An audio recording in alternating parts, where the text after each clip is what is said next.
Good morning dear students.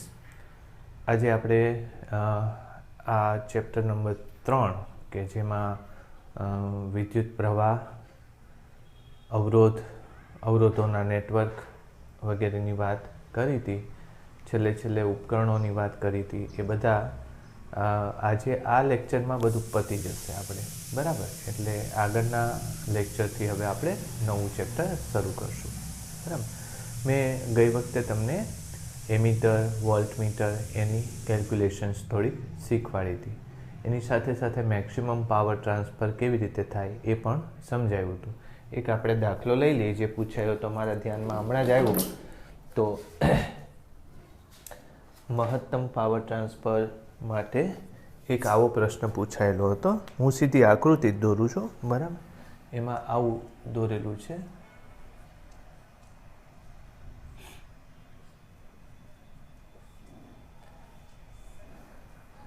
આમાં 10 volt 3 ઓહમનો આંતરિક અવરોધ છે. ઘણીવાર આ આમ પણ દોરેલો હોય, આ 10 વોલ્ટ છે, બરાબર. 1 અને 6 આ x.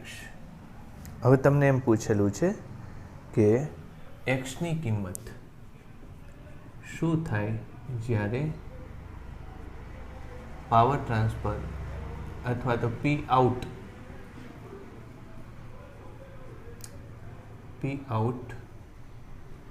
બરાબર મેક્સિમમ મળે, બરાબર. મહત્તમ પાવર વખતે એક્સની કિંમત શું થાય, ખાલી આવું તો તમને આવડે એવું છે. તમે આની કિંમત આ બધા જેટલી થવી જોઈએ. તો કેટલું લખશો? 3 બરાબર 1 plus 6x by 6 plus x આવું થશે. ઓકે, તો 6x by 6 plus x is equal to 2. therefore 6x is equal to 12 plus 2x. therefore 12 plus 2x. તો આ થશે 4x is equal to 12. therefore x is equal to 3 ohm. બરાબર. આ question આવેલો છે, પૂછાયેલો છે. હવે આમાં ગમે તેવી કેલ્ક્યુલેશન કરવાનું કે તમને ઘણીવાર એમ કે આની કિંમત ધારો કે 3 છે, બરાબર, અને મહત્તમ પાવર ટ્રાન્સફર થાય છે, તો બેટરીનો આંતરિક અવરોધ કેટલો હશે, આવું પણ પૂછાઈ શકે, બરાબર. પછી આમાં આગળ પણ કોમ્પ્લિકેટેડ નેટવર્ક આપ્યો હોય કે મહત્તમ પાવરનો વ્યય, બરાબર. આમાં એમ પણ પૂછે, જો મેક્સિમમ પાવર ટ્રાન્સફર પણ ખરું, પણ ઉષ્મામાં મહત્તમ ઉર્જા ક્યારે વ્યય થાય, એવા 3 કિસ્સા પણ તમને બનાવી શકે. આવી એક આકૃતિ આપેલી હોય, એના જેવી જ બીજી હોય, એના જેવી જ ત્રીજી આકૃતિ હોય, અને તમને એમ કે આ 3 આકૃતિમાંથી કયા કિસ્સામાં વધારેમાં વધારે ઉષ્મા ઉર્જાનો વ્યય થાય છે, બરાબર. તો આ એક દાખલો હમણાં ધ્યાનમાં આવ્યો હતો, એટલે મેં તમને આ દાખલો અત્યારે લીધો, બરાબર. સાથે હા, એક વસ્તુ એ પણ એડ કરી દઈએ. ચલો, એક મારે વોલ્ટમીટર લેવાનું છે, પણ એની સાથે એક વસ્તુ એડ કરી દઈએ આપણે. એ પ્રશ્ન તમે કદાચ જોયો હશે. એ પ્રશ્ન આવો છે, ફ્યુઝ વાયર. પહેલાં તો એ સમજો કે ફ્યુઝ વાયર શું છે. ફ્યુઝ વાયર, તો ફ્યુઝ વાયર શું હોય છે? તો કે આપણા ઘરમાં જે ઇલેક્ટ્રિસિટી આવતી હોય એને આપણે ઇલેક્ટ્રિક મેઇન્સ કહીએ છીએ, જે થાંભલામાંથી આવતી હોય, મેઇન્સ, બરાબર. પછી એ એક જગ્યાએ આવ્યા બાદ આપણા ઘરમાં એનું ડિસ્ટ્રીબ્યુશન થાય છે. ધારો કે ડિસ્ટ્રીબ્યુશન આ લેવલનું છે, બરાબર, આમ થાય છે. અહીંયા બધા ઉપકરણો જોડેલા છે, બરાબર.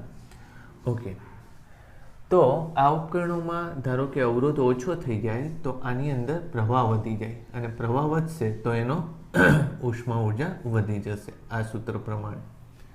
અને ઉષ્મા ઉર્જા વધે તો પછી આખો વાયર ખૂબ ગરમ થઈ જાય અને બહુ ઓછા સમયમાં એમાં ઉષ્મા ઉત્પન્ન થવાને લીધે બળી જાય.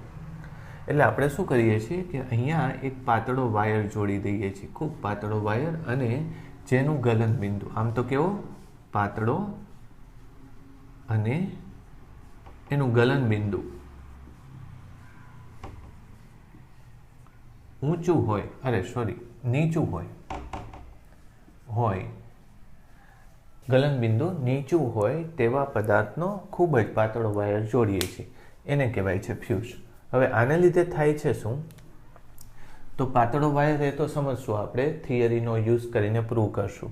પણ ગલન બિંદુ નીચું હોય તો શું થશે? આખા વાયરનું તાપમાન વધારે છે, અહીંથી લઈને આખા વાયરનું તાપમાન વધારે. આ તો મેઇન્સ વાયર છે, એ તો જાડો જ હોવાનો ખૂબ, બરાબર. તો તાપમાન જો વધારે હોય તો આ વાયર ઓછા તાપમાને પીગળી જાય એવો છે, કારણ કે ગલન બિંદુ એનું ઓછું છે, એટલે એ વાયર બળી જશે. બળવાને અંગ્રેજીમાં ફ્યુઝ કહીએ છીએ, બરાબર. એટલે જ એને ફ્યુઝ વાયર કહેવાય છે. એ બળે એટલે અહીંનો પ્રવાહ બંધ થઈ જશે અને બાકીનું પરિપથ બચી જશે. આ એનો સિદ્ધાંત છે, બરાબર. હવે અત્યારે તો આપણી પાસે સ્માર્ટ સ્વિચીસ હોય છે, બરાબર. ઘણા એને રોબોટ કહે છે, ઘણા એને ટ્રેપ સ્વિચ કહેવાય છે. સાચું નામ એનું ટ્રેપ સ્વિચ છે, રોબોટ તો કદાચ કંપનીનું નામ હોય, બરાબર. તો આ સ્વિચમાં શું હોય છે? આ સ્વિચ મોનિટર કરે છે કે તમારા ઘરની અંદર જે 15 એમ્પિયર પ્રવાહ છે મેક્સિમમ થવો જોઈએ, એનાથી વધવો ન જોઈએ. 15ના કદાચ 16, 17 ઠીક છે, ચાલે, 20 સુધી કદાચ ચાલે. પણ ધારો કે 50 એમ્પિયર સુધી પ્રવાહ વધી જાય તો એ પરિપથને નુકસાન કરશે. હવે મેં તમને હમણાં જ વાત કરી હતી આને પહેલાંના લેક્ચરમાં કે આપણા ઘરમાં એવું કોઈ ઉપકરણ હોતું જ નથી કે જે વધારે પ્રવાહ ખેંચે, બરાબર. તો પછી તમને એમ થાય કે સર તમે કેમ એવી વાત કરો છો કે આપણા ઘરમાં 50 એમ્પિયર પ્રવાહ આવે તો પરિપથને નુકસાન થાય? તો 50 એમ્પિયર તો આવવાની શક્યતા જ નથી, કારણ કે એવા ઉપકરણો આપણા ઘરમાં હોતા જ નથી. વાત સાચી, પણ ઘણીવાર કેવું થાય, આપણે આવા પ્લગનો યુઝ કરતા હોઈએ છીએ, ડિટેચેબલ, કે આની સાથે કોઈક ઉપકરણ લગાડી દો તો એ ઉપકરણ ચાલુ થાય. એટલે દરેક ઉપકરણ આપણે કાયમ વાયર સાથે જોડેલા રાખતા નથી, બરાબર. જરૂર હોય ત્યારે આપણે એને જોડીએ છીએ, પછી પાછું કાઢી નાખીએ છીએ. જેમ કે મોબાઈલ ચાર્જર છે, કે ટીવીનો પ્લગ છે, કે પછી પંખા, એવો ટેબલ ફેન છે, તો પંખો ઘડીક અહીંયા વાપરશો, ઘડીક કોઈ બીજી જગ્યાએ વાપરો, તો જે જગ્યાએ તમે વાપરવાના તો આપણે ડિટેચેબલ પ્લગ એમાં રાખવો પડે. આનો એક ગેરફાયદો એ છે કે આને કોઈ સીધો જ આમ વાયર જોડી દે, બરાબર, તો પરિપથનો અવરોધ શૂન્ય થઈ જાય. અને પરિપથનો અવરોધ શૂન્ય થઈ જાય તો આ સૂત્ર પ્રમાણે V/R એ અત્યંત ઘટી જાય તો પ્રવાહ એ સમયે ખૂબ વધી જાય. એટલે યાદ રાખજો કે આ કોઈ ઉપકરણે આવું નથી કર્યું, પણ આ કોણે કર્યું છે? આને કહેવાય છે શોર્ટ સર્કિટ કહેવાય છે. આને શું કહેવાય છે? શોર્ટ સર્કિટ કહેવાય છે. શોર્ટ સર્કિટ એટલે બે વાયર એટલે એક વાયરને આપણે ફેઝ કહીએ છીએ. આને શું કહેવાય છે? જેમાં કરંટ હોય છે એને ફેઝ કહેવાય છે, અને જેમાંથી કરંટ પાછો જાય છે એને શું કહેવાય છે? ન્યુટ્રલ કહેવાય છે, બરાબર. તો ફેઝ અને ન્યુટ્રલ વાયર જો ભેગા કરી દે અથવા તો એકબીજાના સંપર્કમાં આવી જાય તો એને શોર્ટ સર્કિટ થઈ એવું કહેવાય, અને ત્યારે પ્રવાહ ખૂબ વધી જાય. એટલે આ સમયે આપણે સ્વિચ ટ્રેપ થવી જોઈએ. એટલે સ્વિચો પણ રાખો છો. પહેલાંના સમયમાં ફ્યુઝ વાપરતા, એટલે તમારું ઘર જૂનું હોય તો એમાં હજુ ફ્યુઝ તો હશે જ, બરાબર. હવે સવાલ એ થાય કે ફ્યુઝની રચના આવી છે, આખી આ વસ્તુ દેખાડું તો એમાં કેવું હોય છે? તો કે આવી રીતે મેટલ શું સિરામિક્સનું આવું સોકેટ હોય છે, એમાં એક વાયર અંદર જોડેલો હોય છે, બરાબર. અને એની અંદર આપણે બીજો એક આમાં હૂક હોય છે, આ ધાતુનું આવી પટ્ટી હોય છે, બરાબર. એ ધાતુની પટ્ટીમાં બીજી એના જેવી જ પટ્ટી ફિટ થઈ જાય, બરાબર.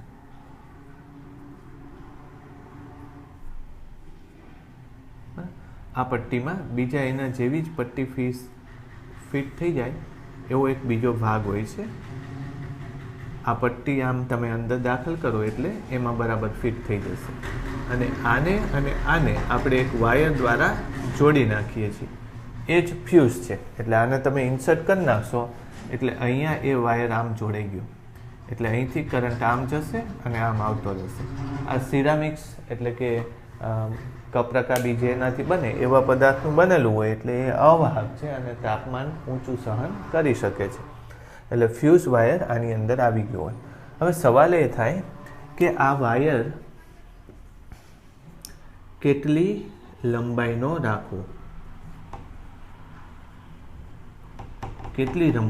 રાખવો વધારે લાંબો વાયર રાખીએ તો સુરક્ષિત કહેવાય કે નહીં કારણ કે એને કદાચ પીગળવા માટે વધારે સમય લાગે તો ફ્યુઝ મેં એટલે જ સમજાવ્યું કે તમે આ વાયરની કેરેક્ટરિસ્ટિક સમજી શકો આ તમે નોંધી લેજો જરા હવે આપણે કયા ટાઈપનો વાયર ફ્યુઝમાં વાપરવો એની માટેના દાખલા છે કેલ્ક્યુલેશન્સ છે એની આપણે વાત કરીએ ઓકે જો વાત એવી છે કે વાયર અમુક સમયે બળી જવો જોઈએ એટલે એનું તાપમાન આપણે અમુક સમયે બળી જવો જોઈએ એનો મતલબ શું કે ચોક્કસ તાપમાને પહોંચે એટલે વાયર બળી જશે તો એ ચોક્કસ તાપમાને પહોંચવા માટે એને કંઈક ઉષ્મા ઉર્જાની જરૂર પડે m ગુણ્યા s ગુણ્યા ડેલ્ટા t એટલે m દળ અને s વિશિષ્ટ ઉષ્મા વાળો વાયરનું તાપમાન જો ડેલ્ટા t જેટલો ફેરફાર થાય વધે તો એની માટે જરૂરી ઉષ્મા ઉર્જા આટલી છે હવે સમજો કે સામાન્ય તાપમાન 30 ડિગ્રી સેલ્સિયસ ગણો અને એને બળવા માટે ધારો કે 500 ડિગ્રી સેલ્સિયસ તાપમાનની જરૂર પડે છે બરાબર અથવા તો 530ની જરૂર પડે છે એટલે કેટલો તાપમાનનો ફેરફાર જરૂર થયો એમાં 500 ડિગ્રી સેલ્સિયસ અથવા તો 500 કેલ્વિન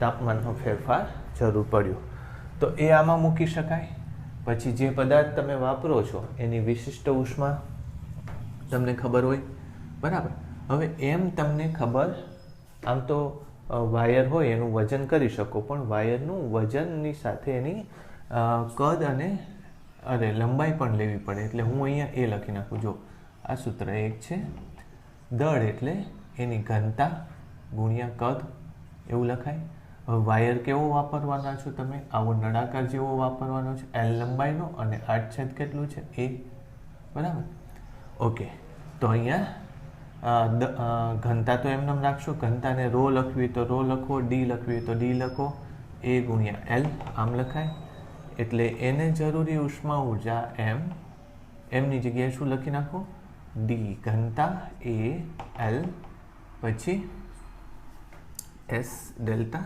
t આવું થશે એને જરૂરી ઉષ્મા ઉર્જા આટલી થશે ઠીક છે આ ઉષ્મા ઉર્જા એનામાં કેવી રીતે મળે ઓગાળવું હોય તો એને ઉષ્મા ઉર્જા કેવી રીતે મળે છે તો કે એની અંદરથી પ્રવાહ પસાર થાય છે બરાબર અને પ્રવાહને લીધે આટલી ઉષ્મા ઉર્જા બને છે તો તમે એમ કહેશો કે ઉષ્મા ઉર્જા અથવા તો હીટ એનર્જી શેની ઉપર આધાર રાખશે I²R T ઉપર આધાર રાખશે બરાબર ઓકે તો આ બેને હું સરખાવી દઉં I²R T = D A L S delta T એક વસ્તુ યાદ રાખજો કે આ જે ઉર્જા આવે છે એ જૂલમાં આવે છે અને આ ઉર્જા આવે છે કેલરીમાં આવે છે સૂત્ર માટે તો હું સરખાવી શકું વાંધો નથી પણ તમારે જ્યારે પ્રશ્નોના જવાબ લખવાના હોય આની કંઈક કિંમતો આપે ત્યારે જવાબ ખોટો આવશે કારણ કે આની ઉર્જા કેલરીમાં આવતી હોય છે આની ઉર્જા જૂલમાં આવતી હોય છે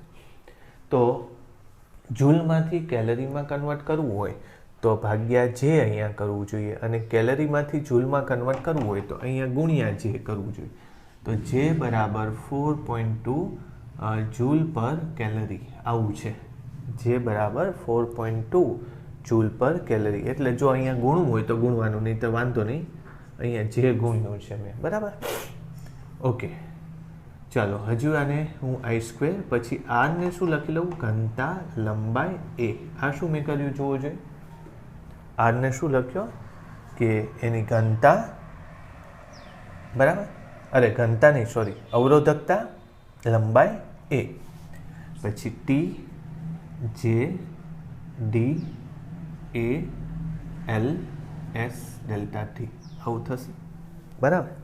ચાલો એલ કાઢી નાખો. તો આમાં આઈ સ્ક્વેર પછી રો ટી પણ એમને લખી નાખો. અહીંયા જે પછી ડી એ સ્ક્વેર કરી નાખો સામે. આવું થશે બરાબર. તો હવે સમજો તમે કે આપણે શું કરીએ છીએ, ઉષ્મા ઉર્જાનો આધાર બરાબર કોની ઉપર હતો, લંબાઈ ઉપર. પણ લંબાઈ તો આમાં કેન્સલ થઈ જાય છે.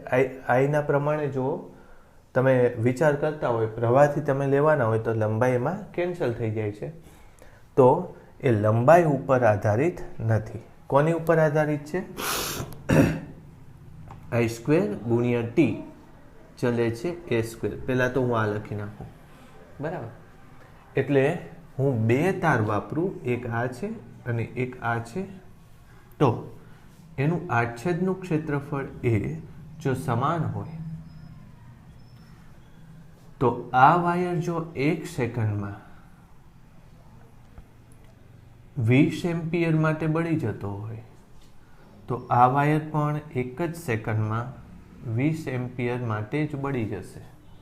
જો તમે શું કર્યું, મેં એ સરખો રાખી દીધો, બેમાં 1 સેકન્ડ રાખી દીધું તો પ્રવાહ શું આવે છે, સમાન પ્રવાહ માટે બળી જશે.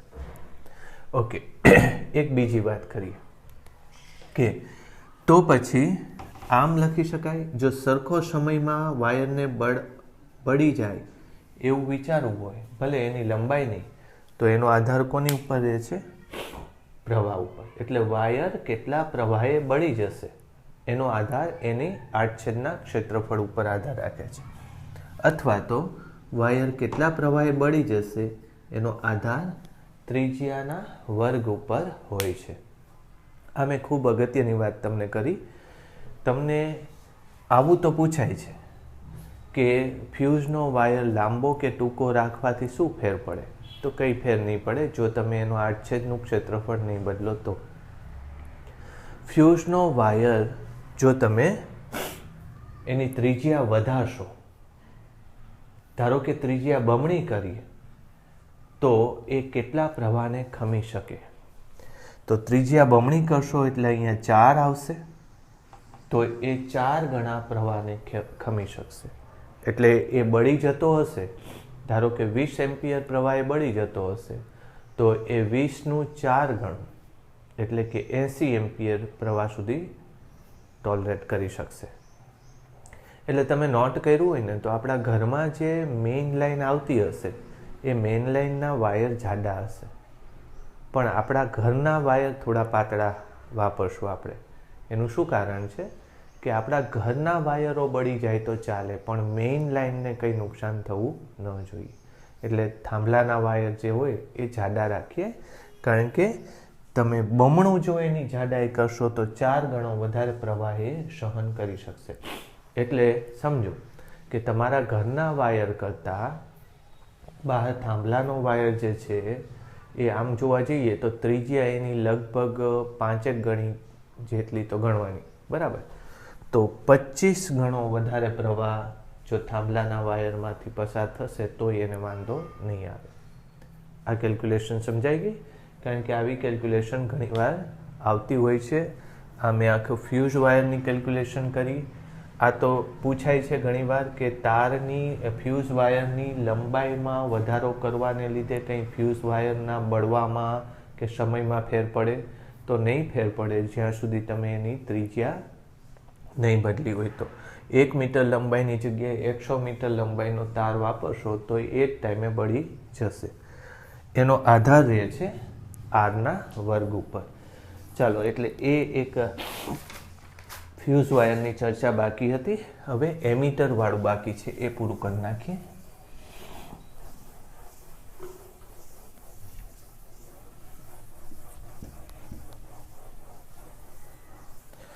ચાલો, એમીટર માટે પણ હું પાછો તમને આખી થિયરી નહીં સમજાવું, કારણ કે તમારી ટેક્સ્ટ બુકમાં આપેલી જ છે.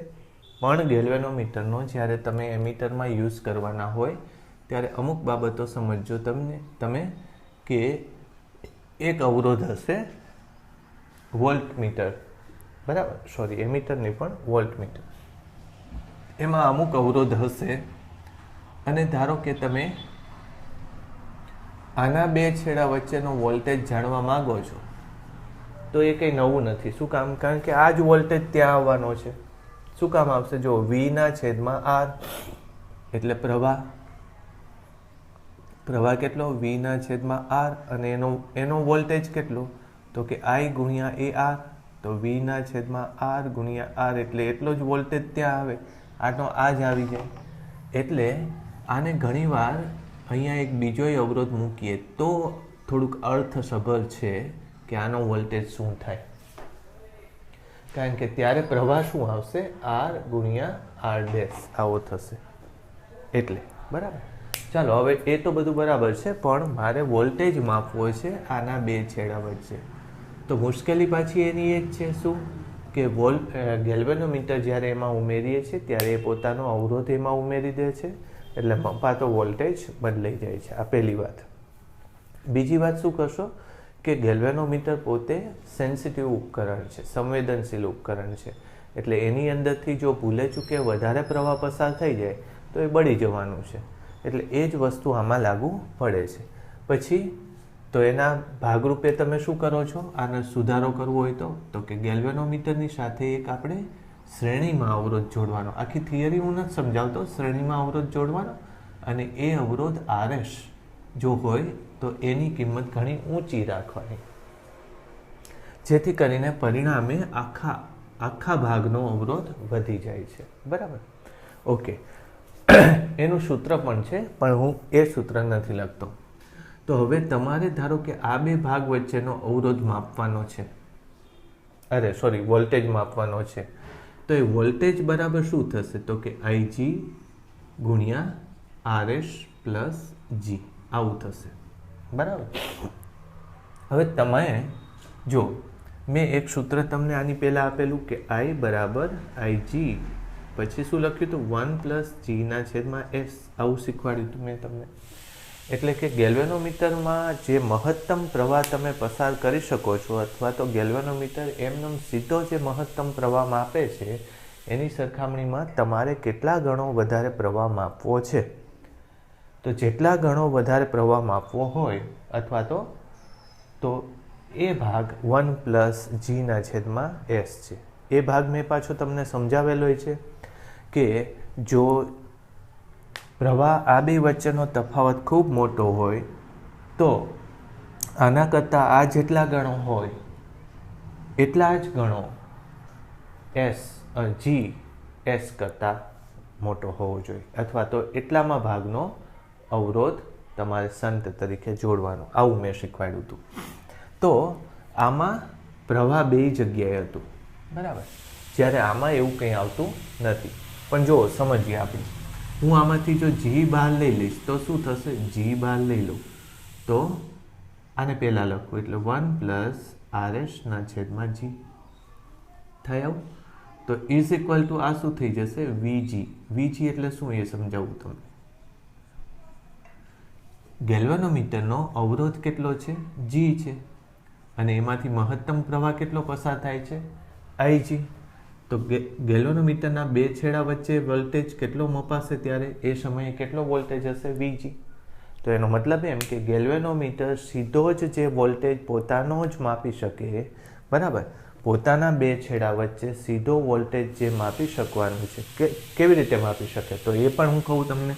ધારો કે ગેલ્વેનોમીટર 10 માઇક્રો એમ્પિયરનો પ્રવાહ પોતાની અંદર પસાર કરી શકે છે મેક્સિમમ, અને પોતાનો અવરોધ એને 50 છે, તો 50 ગુણ્યા 10 એટલે 500 માઇક્રો ઓહમ, 50 ગુણ્યા 10 એટલે 500 માઇક્રો વોલ્ટ એ ગેલ્વેનોમીટરના બે છેડા વચ્ચેનો વોલ્ટેજ ત્યારે થયો. ક્યારે? જ્યારે ગેલ્વેનોમીટર સાથે કંઈ ન જોડો ત્યારે.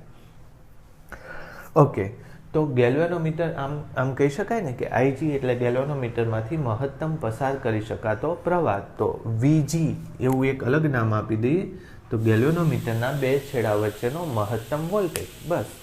તો ગેલ્વેનોમીટરના બે છેડા વચ્ચેનો મહત્તમ વોલ્ટેજ જે હોય એના કરતાં તમારે ધારો કે 100 ગણો વધારે વોલ્ટેજ માપવું હોય તો એનું એ જ પાછું આવી ગયું 1 પ્લસ શું લખશો RS/G અને આમાં શું લખતા હતા G/S ફેર એટલો છે 1 પ્લસ RS/G એટલે ગેલ્વેનોમીટરના બે છેડા વચ્ચે જે વોલ્ટેજ છે એના કરતાં 500 ગણો તમારે વધારે વોલ્ટેજ માપવો હોય તો 500 બરાબર 1 પ્લસ RS/G આ અવગણી શકાય એવું ધારો કે 500ની સાપેક્ષે અત્યારે નાનું છે તો RS બરાબર 500 ગુણ્યા G એટલે ગેલ્વેનોમીટરના અવરોધ કરતાં 500 ગણો અવરોધ કરી નાખવાનો.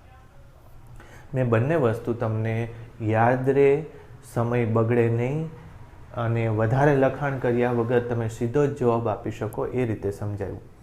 હવે હું તમને એક પ્રશ્ન પૂછું છું કે ગેલ્વેનોમીટરના બે છેડા વચ્ચેનો અવરોધ, બે છેડા વચ્ચેનો વોલ્ટેજ જે છે એના કરતાં 1000 ગણી ક્ષમતાવાળો આપણે વોલ્ટમીટર બનાવવું છે તો શું કરવું જોઈએ? તો 1000 ગુણ્યા ગેલ્વેનોમીટરના અવરોધ જેટલો અવરોધ એની સાથે શ્રેણીમાં જોડવાનો. આ તમારો સીધો જવાબ. ઓકે, જો તમને એમ કીધું હોય કે ગેલ્વેનોમીટરનો વોલ્ટેજ જેટલો છે એની કરતાં 10 ગણો વધારે વોલ્ટેજ માપી શકે એવું ગેલ્વેનોમીટર મારે બનાવવું છે તો પછી અહીંયા 10 આવશે અને 10ની સરખામણીમાં 1 અવગણી શકાય નહીં. તો શું કરશો? 10 - 1 એટલે 9. તો 9 ગણો ગેલ્વેનોમીટરના અવરોધના 9 ગણો અવરોધ વધારામાં ગેલ્વેનોમીટર સાથે જોડવાનો. એટલે કે ગેલ્વેનોમીટરનો અવરોધ ધારો કે 10 હોય તો અહીંયા 90 ઓહમનો અવરોધ જોડવાનો. ગેલ્વેનોમીટરનો અવરોધ ધારો કે 20 હોય તો 180 ઓહમ તમારે ત્યાં જોડવાનો. વાત પૂરી. સમજ પડી? બે વસ્તુ વારંવાર રિવાઇઝ કરજો. એમીટર અને ગેલ્વેનોમીટરમાં ફેરફાર કરવા માટે શેની જરૂર છે એ વારંવાર તમે રિવાઇઝ કરજો. બરાબર? તો આટલું આપણે આમાં રાખીએ. ચલો, એક હવે ખૂબ અગત્યની બાબત આવે છે એ પોટેન્શિયોમીટર આવે છે. પોટેન્શિયોમીટર હું તમને પહેલાં સમજાવી દઉં અને પછી આપણે એની ગણતરીવાળા જે દાખલા આવતા હોય છે એની વાત કરીએ, કારણ કે ઘણીવાર કન્ફ્યુઝ થઈ જવાય છે દાખલાઓમાં. સૌથી પહેલી વાત તો એ કે પોટેન્શિયોમીટર એટલે શું અને વોલ્ટમીટર અને પોટેન્શિયોમીટરમાં ફેર શું. ધારો કે મારી પાસે આ એક બેટરી છે, બરાબર? બેટરીનો ટોટલ વોલ્ટ 12 છે. એનો અવરોધ ધારો કે કંઈક છે, બરાબર? મને જો એનો 12 વોલ્ટ દેખાતો હોય, 12 વોલ્ટ ક્યારે માપી શકું હું? ધારો કે એ જ બેટરી મેં આવી રીતે દેખાડી છે 12 વોલ્ટ, બરાબર? તો એ 12 વોલ્ટની બેટરી કાયમ 12 વોલ્ટ નહીં આપે. તમને એક બેટરી હું આપું અને હું એમ કહું કે આનો વોલ્ટેજ 12 વોલ્ટ છે તો એ ખોટી વાત છે. શું કામ? કારણ કે જ્યારે તમે બેટરીને જોડો છો ત્યારે એના વોલ્ટેજ બદલાઈ જાય છે, બરાબર? એનો અર્થ શું છે કે આ એના જેવી વાત છે કે બેટરીના એક છેડા ઉપર એ એમ કહે છે કે ભાઈ, બરાબર, એક બેંક છે એવું સમજો. આ બેંક છે, બરાબર? એ બેંક આપણને પૈસા આપે છે, બરાબર? આપણે બેંકની સાથે એવું કંઈક નક્કી કર્યું કે મારે જ્યારે જેટલા પૈસા જોશે એટલા હું લઈ જઈશ મારું કામ શરૂ થાય ત્યારે. એટલે બેંકે લિમિટ રાખી કે તમને એક ક્ષણે કોઈ પણ સમયે હું 10,000 રૂપિયા આપી શકીશ. એટલે 10,000 તમારી માટે દરરોજના રિઝર્વ રાખ્યા, બરાબર? તમે પહેલે દિવસે 10,000 લઈ જાઓ છો, બરાબર? બીજે દિવસે તમે 10,000 લઈ જાઓ છો, ત્રીજે દિવસે લઈ જાઓ છો અને સતત જ્યારે પૈસા લેવા જાઓ છો તો બેંક પાસે એટલા પૈસા નથી હોતા. એટલે ક્યારેક 9,000 રાખે છે, ક્યારેક 8,000 રાખે છે, એવું. એટલે જ્યારે બેટરીમાંથી સતત પ્રવાહ વહેતો હોય ત્યારે બેટરી એટલી ઉર્જા નથી દઈ શકતી. આ 12 વોલ્ટનો અર્થ શું છે કે 1 સેકન્ડમાં બેટરી 1 કુલમ વીજભાર તમે બહાર ખેંચશો ને તો 12 જૂલ આપશે એની સાથે, બરાબર? પણ સતત તમે જો 12 જૂલ ખેંચ્યા જ કરશો તો બેટરી પછી સતત તમે 1 કુલમ ખેંચ્યા જ કરશો તો બેટરી પછી 1 કુલમ દીઠ 12 જૂલ નહીં આપે, પણ થોડીક ઓછી ઉર્જા આપશે, બરાબર? તો આ વસ્તુને આપણે શું કહીએ છીએ? ટર્મિનલ વોલ્ટેજ કહીએ છીએ અને બીજો એનો મહત્તમ આપવાની ક્ષમતા કહીએ છીએ. એટલે ટર્મિનલ વોલ્ટેજ એ શું છે? ટર્મિનલ વોલ્ટેજ કોની ઉપર આધાર રાખશે? બહાર રાખેલા અવરોધ ઉપર આધાર રાખશે. ટર્મિનલ વોલ્ટેજ બહાર રાખેલા અવરોધ ઉપર અથવા તો એમાંથી વહેતા પ્રવાહ ઉપર આધાર રાખશે. જ્યારે બેટરીની ક્ષમતા જે છે એ ટર્મિનલ વોલ્ટેજ અથવા તો અવરોધ ઉપર આધારિત નથી હોતી, એ અંદરના એના રસાયણો જે વાપરેલું હોય એની ઉપર ડિપેન્ડ કરે છે. ઓકે, તો તમે એક આવું ખૂબ અગત્યનું સૂત્ર જાણો છો, એપ્સિલોન માઇનસ IR. જો બેટરીમાં ઋણમાંથી પ્રવાહ અંદર જાય ને ધનમાંથી બહાર નીકળે તો આવું એક સૂત્ર છે. તો બેટરીની કુલ ક્ષમતા આપણે જાણવી હોય તો શું કરવું જોઈએ?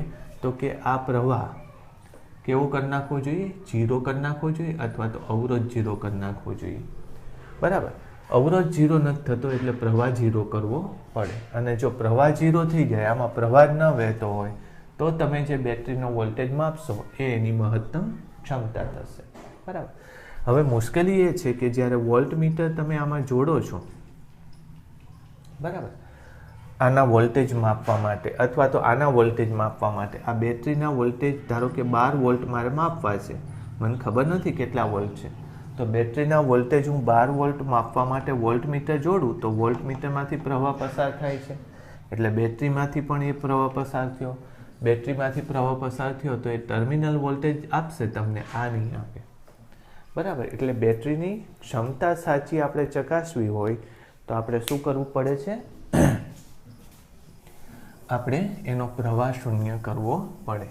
હવે એ રીત હું તમને સમજાવું કે કેવી રીતે બેટરીનો પ્રવાહ શૂન્ય થાય. ધારો કે આ 12 પણ 9.2 વોલ્ટની બેટરી હતી. મારે એનો 9.2 વોલ્ટ છે એ માપવું છે કે મહત્તમ ક્ષમતા એની 9.2 વોલ્ટ છે. એટલે મેં શું કરી, એક બેટરી બીજી એની સાથે જોડી, કેટલા? 1 વોલ્ટની, અને મેં અહીંયા ગેલ્વેનોમીટર જોડ્યું. તો આમાં પ્રવાહ પસાર થશે કઈ દિશામાં? આમ થશે, એટલે ગેલ્વેનોમીટરમાં આવર્તન આવશે. પછી એવી રીતે ધારો કે 5 વોલ્ટ રાખ્યો તો એ પ્રવાહ આમ પસાર થશે, પણ ગેલ્વેનોમીટર થોડુંક ઓછું આવર્તન દેખાડશે કારણ કે વોલ્ટેજ એનો બદલી ગયો. એમ કરતાં કરતાં જ્યારે એક્ઝેક્ટ હું 9.2 વોલ્ટે પહોંચીશ ત્યારે આનો પ્રવાહ બંધ થઈ જશે. બરાબર. તો ગેલ્વેનોમીટર મને કેટલું આવર્તન દેખાડશે? 0. તો ગેલ્વેનોમીટર જ્યારે મને 0 દેખાડે ત્યારે આનો જે વોલ્ટેજ હોય મારી પાસે એ જ આનો વોલ્ટેજ હોવો જોઈએ. અને એ એનો ટર્મિનલ વોલ્ટેજ નહીં હોય, પણ કયો વોલ્ટેજ હશે? એનો EMF હશે, એની મૂળ ક્ષમતા હશે બેટરીની. એટલે મૂળ ક્ષમતા મેળવવા માટે આ ટેકનિકનો આપણે યુઝ કરવાનો. એ ટેકનિકમાં શું કરવું? આપણે એક બેટરી જે છે એનો વોલ્ટેજ બદલી શકે એવી બેટરી આપણે રાખવાની, એને એની સાથે જોડી દેવાની. ઓકે, હવે આ કામ કેવી રીતે થાય એ ઝડપથી સમજાવી દઉં કે આવી બેટરી કેવી રીતે બને કે જેનો વોલ્ટેજ તમે સતત બદલી શકો. તો ધારો કે મારી પાસે ખૂબ ઊંચા વોલ્ટેજવાળી બેટરી છે, જેમ કે હું 20 વોલ્ટવાળી બેટરી છે, અને એક મારી પાસે તાર છે, એનો અવરોધ ઘણો મોટો છે. બરાબર. એની લંબાઈ ધારી લો કે 10 મીટર જેટલી છે. લંબાઈ કેટલી છે એની? 10 મીટર જેટલી છે. તો હવે સમજો તમે કે હું ગમે તે તારના 2 બિંદુ લઉં. 2 બિંદુ એટલે ધારો કે 3 મીટર લંબાઈ પાસે 2 બિંદુ લઈ લઉં તારના. તો એ 2 છેડા વચ્ચે મને આ અવરોધક તાર છે, આ તાર જે છે અવરોધક તાર છે. તો એ 2 બિંદુ વચ્ચે મને કેટલો વોલ્ટેજ મળે મારે એ જોવું છે. તો પહેલાં તો આખો પ્રવાહ શોધી કાઢો. તો પ્રવાહ બરાબર કુલ વોલ્ટેજ ભાગ્યા કુલ અવરોધ. કુલ અવરોધ કેટલો છે? તો કે 10 મીટર ગુણ્યા રો. રો એટલે શું? 1 મીટર દીઠ અવરોધ એવું ગણી નાખો. રો અથવા તો અચળાંક ગણી નાખો ને. કે બરાબર 1 મીટર દીઠ અવરોધ. બરાબર, એવું ગણી નાખો. આટલો પ્રવાહ થયો. તો પછી મારે આ 2 છેડા વચ્ચેનો વોલ્ટેજ લેવો છે. તો V1 લઉં. V1 એટલે કુલ પ્રવાહ ગુણ્યા એનો અવરોધ. કોનો અવરોધ? તો કે આનો અવરોધ. આ 2 છેડા વચ્ચે લેવું છે ને, તો એનો અવરોધ લેવાનો મારે. તો કુલ પ્રવાહ કેટલો થશે? તો કે 20 ભાગ્યા 10 ગુણ્યા K અને આર અવરોધ એટલે શું? તો કે 3 મીટર ગુણ્યા પાછું 1 મીટર દીઠ અવરોધ થાય. તો આને હું કાઢી નાખીશ તો મને 2 ગુણ્યા 3 એટલે કેટલો મળશે? 6 વોલ્ટ મળશે. તો 3 મીટર દીઠ મને કેટલો વોલ્ટેજ મળશે? 6. પછી એ જ રીતે ધારો કે 6 મીટર રાખીશ તો હવે ખબર પડી ગઈ 6 મીટર દીઠ 12 મળશે. તો વી ચલે છે, લંબાઈ આવી ગઈ કે નહીં? અને આ છેડો હું બદલાતો જતો રાખું, આ લંબાઈ એલ રાખું તો વી ચલે છે એલ આવી ગયું. એટલે મારે બદલાતો વોલ્ટેજ જોતો હોય તો આમ હું ફેરવતો જાઉં તો મને આ મારા હાથ ને આ મારા હાથ વચ્ચે વોલ્ટેજ મળી જશે. ધારી લો કે હું આની સાથે એક બેટરી જોડી નાખું. કેટલા વોલ્ટની બેટરી જોડી નાખું? 6.2 વોલ્ટની. બરાબર. તો 6.2 વોલ્ટની બેટરી માટે અહીંયા અને એક ગેલ્વેનોમીટર અહીંયા જોડી નાખું. આમ ફેરવતો જઈશ તો એક સમયે જ્યાં 6.2 વોલ્ટ અહીંયા મળશે ત્યાં આ ગેલ્વેનોમીટર મને પ્રવાહ 0 આપશે. આ સિદ્ધાંત શેનો? પોટેન્શિયોમીટરનો. બરાબર. ઓકે, હવે એના દાખલા લઈએ. બહુ સરળ વસ્તુ છે, જુઓ તમે. 0 ક્યારે આવશે, કેટલો અવરોધ જોડવો પડશે, એ બધી બાબત હવે એક જ સૂત્રમાંથી મળી જશે. બરાબર. અમુક પોટેન્શિયલ ગ્રેડિયન્ટ ને એવું સૂત્ર આવે એવું બધું કંઈ જરૂર નથી. હવે આપણે હું ખાલી આવું એક સૂત્ર તમને આપી દઉં. તમારે જે બહાર બેટરી જોડવાની છે, આ એક તાર લેવાનો, આ તારની લંબાઈ ધારો આને EMF એપ્સિલોન નથી લખ્યો ને, એનો વોલ્ટેજ જ લખ્યો છે સીધો. ધારો કે એનો વોલ્ટેજ V છે, તારની લંબાઈ L છે. અહીંયા હું એક બેટરી જોડીશ, એનો મારે EMF એપ્સિલોન છે અને આ ધારો કે અંતર x છે જ્યારે તટસ્થ બિંદુ મને મળે છે ગેલ્વેનોમીટરમાં. તમે સમજો, મેં V વોલ્ટ રાખ્યો છે, આખા તારની લંબાઈ L છે, આ અંતર x છે, આને EMF એપ્સિલોન લેવો છે. તો સરળ સૂત્ર આવું છે, V/L × x. લ્યો, આના સિવાય કંઈ નહીં કરવાનું. બરાબર. આટલું સરળ સૂત્ર છે. ચલો એનો પ્રશ્ન લઈએ. 20 પછી જો હું આમાં વેલ્યુ જ બદલીશ. Vની કિંમત કેટલી? 20. Lની કિંમત કેટલી? 10 મીટર. તમને પૂછ્યું છે આ 2.5 છે, 2.5 છે, તો xની કિંમત કેટલી? આ પહેલો પ્રશ્ન. આવડશે? બહુ સહેલું છે. જો V બરાબર 20/10 ગુણ્યા x મને ખબર નથી, આ છે 2.5. તો જવાબ કે આ પૂછાયેલ ક્વેશ્ચન છે, આ લખતા જજો આવી રીતે, આમ જ ચેન્જ કરશું આપણે. તો x બરાબર 2.5/2 એટલે 1.25 મીટર આનો જવાબ આવે. બોલો, 1.25 મીટરે આ નલ પોઈન્ટ મળી જશે, તટસ્થ બિંદુ મળી જશે. ચલો એક બીજો આવો ને આવો પ્રશ્ન લઈએ. હવે વેરાયટી નહીં આપું, આમાં એક જ છે. આવા હજારો પૂછાઈ શકે પણ મેં ગણાયો એક જ. બરાબર. ચાલો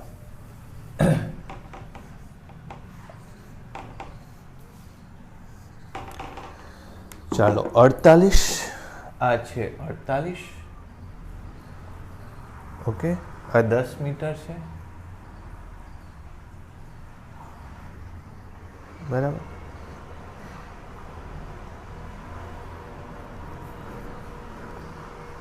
.6 વોલ્ટેજ કે ખબર નહીં, અને આને 2 ઓહમનો અવરોધ અહીંયા ગણો એક્સ્ટ્રા. 2 ઓહમનો અવરોધ છે 10 મીટર, અને આ બેમાંથી એક આપ્યું છે તમને 4.6. હા, આ આપેલું છે 4.6. અહીંયા પણ એક અવરોધ આપેલો છે, એની કિંમત નથી આપી. તો એપ્સિલોનની કિંમત કેટલી જોવો જોઈએ શું થાય. તો પહેલી વાત તો એ કે આ બે છેડાનો વોલ્ટેજ તમારે જોઈએ. બરાબર.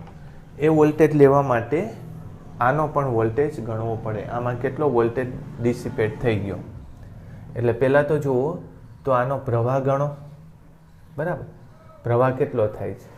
અને તો પછી આનો અવરોધ આપવો પડશે તમને. અવરોધ આપેલો છે એનો 10 ઓહમ આનો અવરોધ છે. હવે જુઓ 10 વત્તા 2 એટલે પ્રવાહ તમને મળી ગયો કેટલો? 48 ભાગ્યા 12 એટલે 4 એમ્પિયરનો પ્રવાહ એમાં પસાર થયો. 4 એમ્પિયર આના વોલ્ટેજ ગણીએ એટલે V1 જો આનો ગણીએ તો 4 એમ્પિયર ગુણ્યા 2 એટલે 8 વોલ્ટ એમાં જતો રહ્યો. એટલે આ બે છેડાનો સાચો વોલ્ટેજ હવે કેટલો આવ્યો? 48 માઇનસ 8 આવ્યો એટલે 40 વોલ્ટ આવ્યો. આ બે હવે આની જગ્યાએ 40 લખવાનું, સમજાયું? આમાં વોલ્ટેજ આવી જાય 40 લખવાનું. એટલે હવે પાછું લખું 40 ભાગ્યા L 10 ગુણ્યા 4.6 તો EMF કેટલો આવે? લ્યો, બરાબર. તો 4 ગુણ્યા 4.6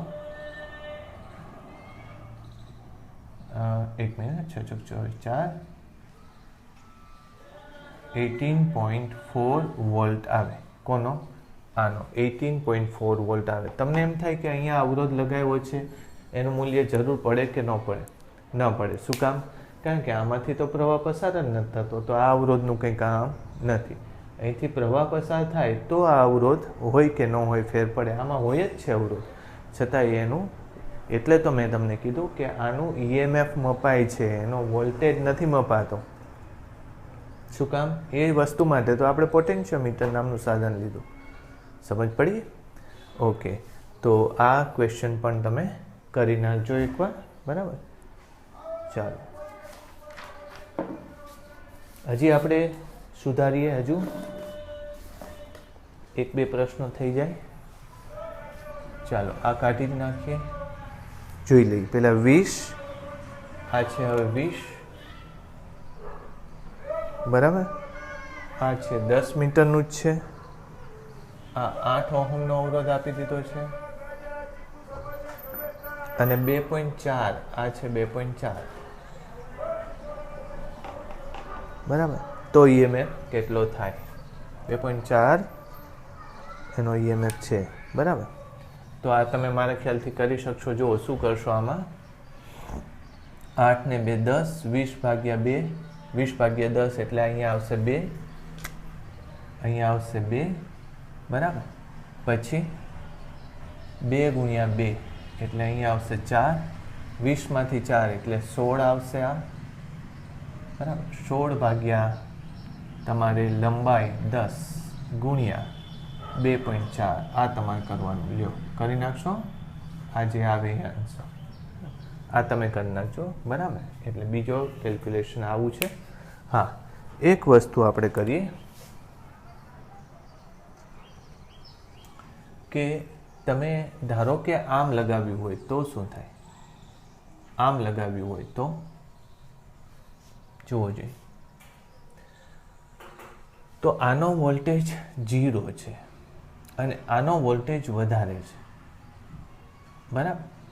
આ વધારેમાંથી ઓછા વોલ્ટેજ તરફ જાઓ છો. જ્યારે અત્યારે આનો વોલ્ટેજ કેટલો આવશે? ટોટલ વોલ્ટેજનો ડિફરન્સ કેટલો આવ્યો? 16. તો અહીંયા +16 વોલ્ટ છે અને અહીંયા 0 વોલ્ટેજ છે. જ્યારે આનો વોલ્ટેજ કેટલો છે? 0 અને 2.4 પહોંચો ત્યારે આનો વોલ્ટેજ તમને કંઈક થાય, બરાબર. પણ તમે અહીંયા પ્લસ લખ્યું હોય તો આ બાજુ વધવો જોઈએ. જ્યારે આમ જતાં જતાં એ વોલ્ટેજ શું થાય છે? જુઓ, 16માંથી 0 એટલે આ જો ધન હોય તો અહીંયા ધન જ જોડવું પડે. ઋણ જોડો તો તમને ગેલ્વેનોમીટર ક્યારેય પ્રવાહ 0 નહીં આપે. હું વાત શું કરું છું એ જુઓ તમે. ધારો કે આનો વોલ્ટેજ 2 વોલ્ટ છે, તમારે એનું તટસ્થ બિંદુ જોઈએ છે, તો આનો આ અવરોધ છે એટલે અહીંયા 16 આવે છે, અહીંયા 20 આવે છે, કારણ કે 16ની ગણતરી કરીને, બરાબર. તો અહીંયા 16માંથી આગળ જતાં જતાં 15, 14, 13, 12 એમ થશે ને. તો કોઈ દિવસ અહીંયા 16માંથી આગળ જતાં જતાં અહીંયા વધશે નહીં. આમાં શું દેખાડે છે? આ બાજુ ઓછું હોવું જોઈએ ને આ બાજુ વધારે હોવું જોઈએ. આવી રીતે જોડ્યું હોય તો એટલે આમ વધારો દેખાડે પણ ઉપર ઘટાડો થાય છે. એટલે તમે જો અહીંયા ધન સાથે ધન અથવા ઋણ સાથે ઋણ નહીં જોડો તો જવાબ નહીં આવે. સમજ પડી? તો આટલી બાબત તમારે યાદ રાખવાની છે. હજુ એક આપણે લઈ લઈએ. આમાં વેરાયટી છે કે આ 20 છે, 20 જ છે, આ 4 છે, પછી આ 10 મીટર લંબાઈ છે, એનો અવરોધ 6 ઓહમ છે, આ 6 છે,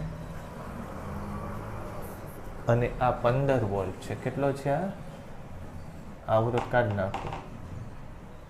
15 છે અને આમ છે. તો x શોધવાનું કીધું છે, જોવું જોઈએ. તો આ બધી જ વસ્તુ લેતા જઈએ આપણે.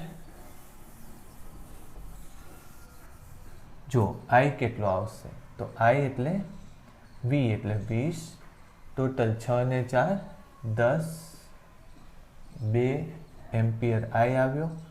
ચાલો v1 કેટલો, એટલે આ બેના આની અંદરનો વોલ્ટેજ કેટલો, તો કે 4 ગુણ્યા 2 8 વોલ્ટ. 20 માંથી 8 કાઢી નાખો એટલે 12 વોલ્ટ. તમારે આ v એટલે 12 આવ્યો, આ આવ્યો 12, બરાબર. ચાલો હવે એપ્સિલોન એટલે કે 15 બરાબર, જો કરવા જશો તો શું થાય છે જો તમે, 20/10 ગુણ્યા x, 12/10 ગુણ્યા x, તો x બરાબર 150/12, બરાબર. તો કેટલું આવશે? 12 પોઈન્ટ કંઈક આવશે મીટર. પણ આખા તારની લંબાઈ કેટલી છે? 10 છે. તો તટસ્થ બિંદુ કેટલું આવ્યું? 12ની ઉપર આવ્યું. પોસિબલ થાય?